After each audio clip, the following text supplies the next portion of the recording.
Hello' everyone, আপোনালোক সকলোকে মোৰ অন্য এটি ভিডিঅ'লৈ স্বাগতম জনাইছোঁ। আজি মই কঁঠালৰ পিঠাৰ এটা ৰেচিপি লৈ আহিছোঁ। তাৰ কাৰণে কঁঠালৰ পৰা ফুটকেইটা আঁতৰাই ফুটকেইটাৰ পৰা আকৌ গুটিকেইটা আঁতৰাই এনেদৰে মিক্সি জাৰটোত লৈ ভালদৰে মিহি কৰি পিচি ল'লোঁ। আৰু এতিয়া বাউল এটাত অলপমান পিঠাগুড়ি লৈ লৈছোঁ, ভাত খোৱা চাউলৰ পিঠাগুড়ি লৈছোঁ আৰু অলপমান চুজি লৈছোঁ। ভাত খোৱা চাউলৰ পৰিমাণটো যিমান লৈছোঁ তাৰ আধা মই চুজি লৈছোঁ আৰু চুজিৰ সমান আটা লৈছোঁ। আপোনালোকে ময়দাও ল'ব পাৰে, ময়দা আৰু আটা যিকোনো এটা ল'লেই হ'ল। আৰু এতিয়া তাতে মই দি দিছোঁ অলপমান চেনি সোৱাদ অনুযায়ী। আপোনালোকে মিঠাটো যিমান খাই ভাল পায় সিমানটো চেনিটো দি ল'ব, কাৰণ কঁঠালত অলপমান মিঠা থাকেই যিহেতু। আৰু মই তাতে অলপমান দি দিছোঁ বেকিং পাউডাৰ আৰু অলপমান নিমখ দিব লাগিব। মোৰ নিমখৰ ক্লিপটো কাট খাই গ'ল।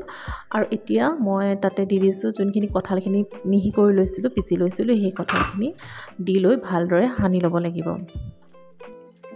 এয়া চাওকচোন, মই এনেদৰে সানি লৈছোঁ আৰু মোৰ হেতাইদি সানোতে ইমান এটা ভালদৰে হোৱা নাই, সেইকাৰণে মই হাতেদি ভালদৰে সানি ল'লোঁ। আৰু এতিয়া মই ইয়াতে অলপ গাখীৰ দি যাম, যাতে মিশ্ৰণখিনি ভালদৰে মানে যিমানটো পাৰফেক্ট হেৰিটো লাগে সিমানখিনি হৈ যায়।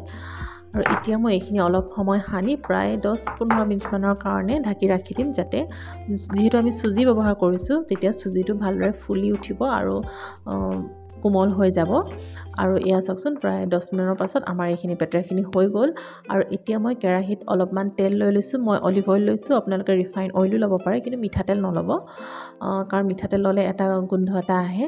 আৰু এতিয়া এনেদৰে যোনখিনি মিশ্ৰণখিনি এনেদৰে অলপমান দীঘলীয়া আকাৰত ফ্ৰাই কৰি ল'ব লাগিব। মই দীঘলীয়া আকাৰতে দিছোঁ, কাৰণ কঁঠালৰ ফুটকেইটা যিহেতু দীঘলীয়াই থাকে, সেইকাৰণে মই কঁঠালৰ ফুটৰ আকাৰতে অলপমান দীঘলীয়াকৈ পিঠাকেইটা দি দিছোঁ। আৰু এতিয়া এনেদৰে কম জুইত অলপ সময় ভাজি থাকিব লাগিব। আপোনালোকে জুইৰ ফ্লেমটো বেছিকৈ নিদিব, কাৰণ যদি বেছিকৈ দি দিয়া হয় তেতিয়াহ'লে কঁঠালৰ পিঠাকেইটা বাহিৰৰ পৰা সিজি যাব কিন্তু ভিতৰৰ পৰা নিসিজিব। আৰু এয়া চাওক, আমাৰ কঁঠালৰ পিঠা ৰেডি হৈ গ'ল। আৰু এনেদৰে মই বাকী পিঠাখিনিও ভালদৰে ভাজি ল'লোঁ কম জুইত।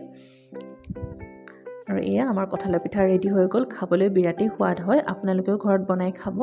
আৰু মোৰ ভিডিঅ'টো চাই যদি আপোনালোকৰ ভাল লাগিলে তেন্তে please like, share and subscribe কৰি দিব আৰু কমেণ্ট কৰিবলৈ নাপাহৰিব যে মোৰ ভিডিঅ'টো চাই কেনেকুৱা লাগিলে। ধন্যবাদ।